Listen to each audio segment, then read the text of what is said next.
Today was another day that Preenarin woke up at her usual time, but she didn't feel fully rested. Why, you still ask? Well, because of her wife's eagerness, of course.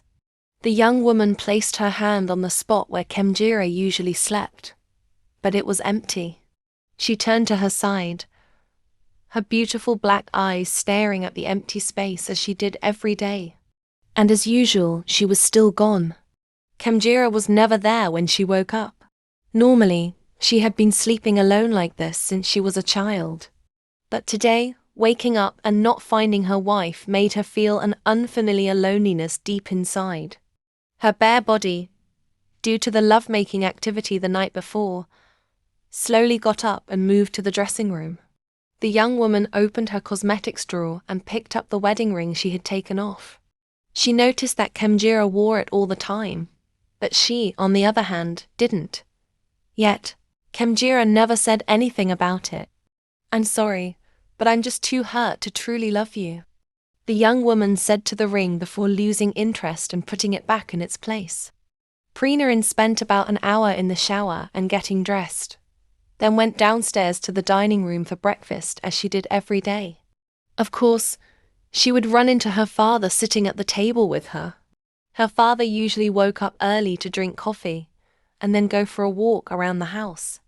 Afterward, he would come back and have breakfast with her around 7:30.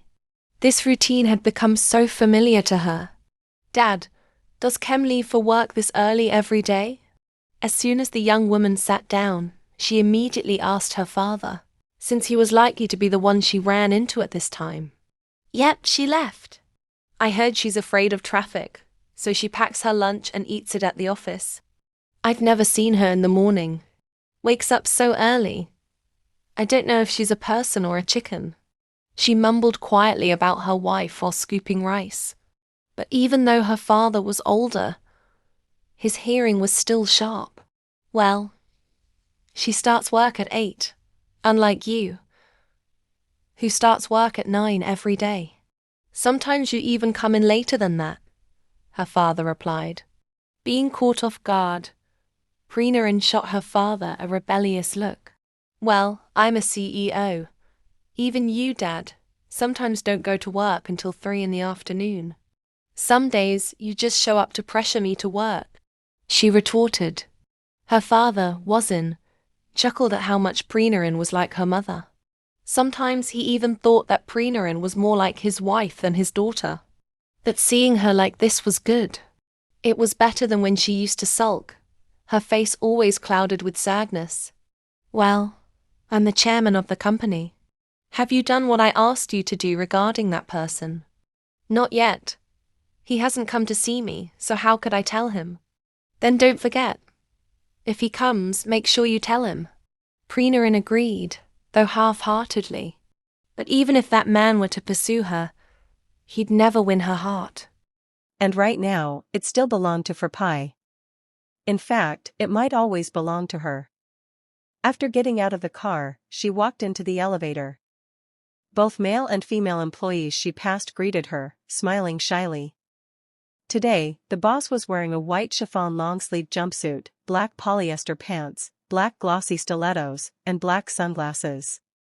It was a comfortable, casual look that she liked the most. It also seemed to be the kind of look that caught the eye of everyone who saw her, creating a reaction completely opposite to her Ice Queen nickname. When the elevator doors opened on her floor, the young woman walked straight toward her office with grace. She was met by Mathuros, who was already waiting by the secretary's desk. "Good morning, boss. We have a guest this early today," Mathuros said.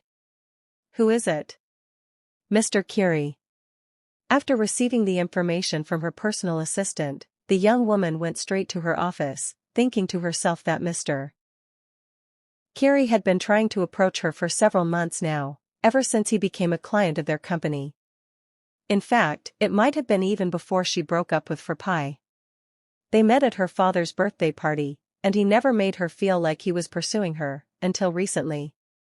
If you asked if she had feelings for him, she would say no, not even 1%. Creak.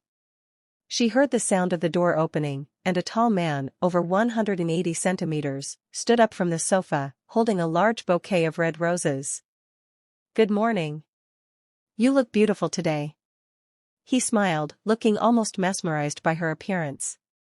Preenaran felt slightly